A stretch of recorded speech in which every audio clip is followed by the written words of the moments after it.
Testing, testing, 1, 2, 3. In this video, we're going to start developing a quiz type activity.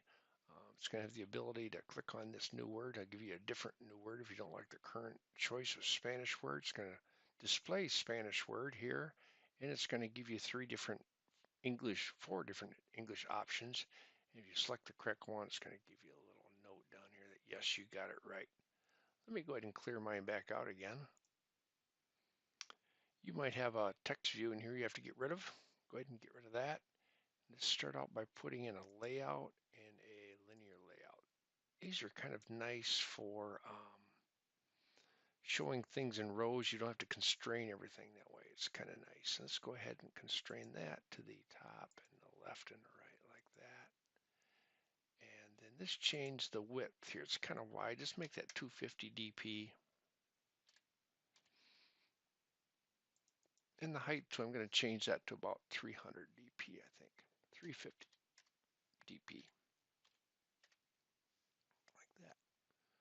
Let's go ahead to our text, add a text view, throw that right at the top there like that. Notice it puts it up there and ties all in for us. We don't have to worry about tying that in. Kind of nice. Let's call this text view new word. Like that. Later on, we're going to call it in our code, so make sure that you got that correct.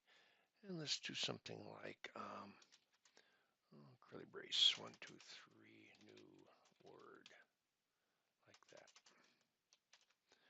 And I want to take and center that. And I want to take and make this red. So I'm going to click on this right here. I can select a color. Just make it some kind of red. That's fine, just like that. Go ahead and add another text view. This is going to contain our Spanish word. Drop it in just like that.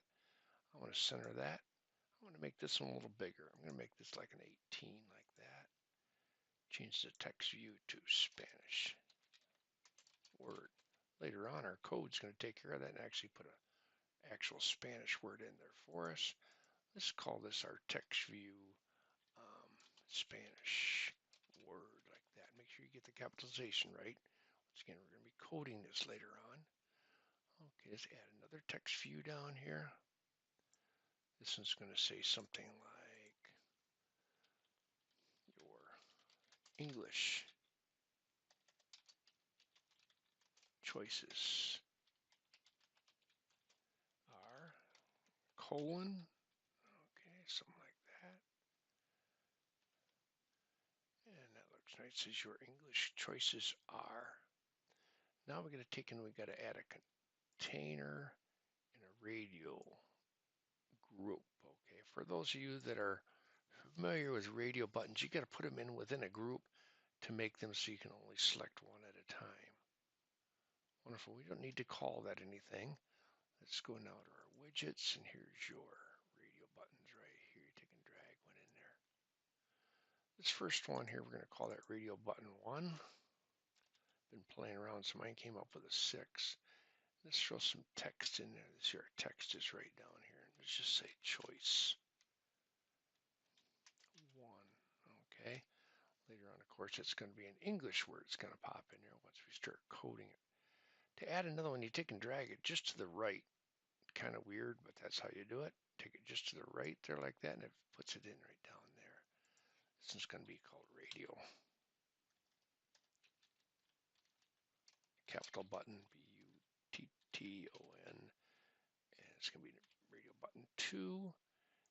And this changes to choice. Like that. Go ahead and add another one. Once again, put it there just to the right like that. Let's call this one capital button 3. Like that. And let's say it is choice 3 like that.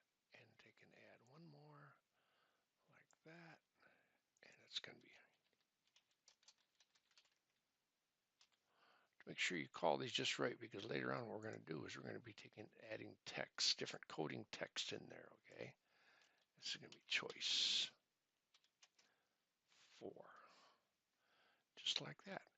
Go ahead and run it.